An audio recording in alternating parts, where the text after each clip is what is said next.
Hello అందరికీ. నాలో ఈ మధ్య ఒక కవయిత్రి ఉందని అర్థమైందండి.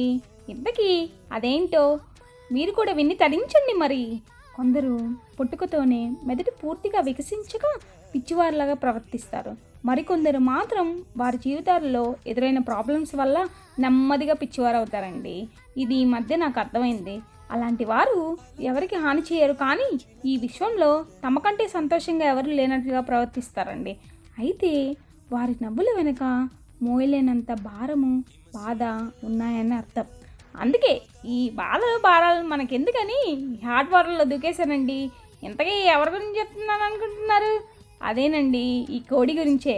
అందుకే దాన్ని తిని దానిలో దాగి ఉన్న బాధని కరిగించేద్దామని డిసైడ్ అయిపోయా. ఇదే అండి నా కోడి కథ. హా హా హా ఎలగిచ్చా. అట్లుంటది మనతోని.